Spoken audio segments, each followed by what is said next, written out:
Et on finit avec cette séquence consacrée aux parlementaires avec un précédent assez inquiétant. Un député a été brutalisé hier par un militant d'un groupuscule d'extrême droite. Il s'agit d'Éric Coquerel, élu France Insoumise de la Seine-Saint-Denis. Son agresseur lui reprochait d'avoir soutenu le mois dernier une action de la coordination des sans-papiers de son département dans la basilique de Saint-Denis. Une action de protestation contre, justement, le projet de loi Asile et Immigration. C'est l'Action française qui a revendiqué cette action sur les réseaux sociaux, groupe royaliste et violent, fondé par Charles Maurras. Il refait de plus en plus parler de lui. De même d'ailleurs que son fondateur qui a eu les honneurs d'une double page dans le Figaro cette semaine. Pour évoquer la multiplication des actions violentes des groupes d'extrême droite, Léonard Vincent a eu par téléphone l'historien Jean-Paul Gaultier, qui vient d'ailleurs de faire reparaître les extrêmes droites en France aux éditions Sileps. Pour lui, l'un des dangers vient du réarmement moral de l'extrême droite dans la presse et dans le monde culturel, mais aussi au peu de sérieux que les autorités accordent à cette inquiétante percée. On l'écoute.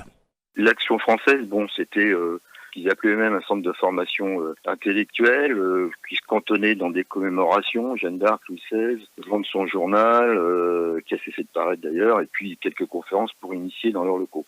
Depuis quelques temps, c'est-à-dire depuis en gros la Manif pour tous, on s'aperçoit qu'effectivement il y a une revitalisation de l'Action française qui remet à l'ordre du jour ce qu'ils avaient appelé à l'époque des Camelots du Roi un royalisme dit de combat.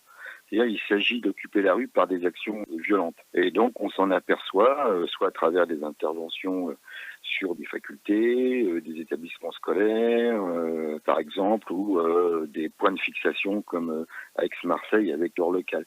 Donc effectivement, ils sont revenus sur le devant de la scène, pour différentes raisons. La première, c'est que tous ces groupes, à partir du moment où le Front National connaît quelques difficultés, évidemment il y a un espace.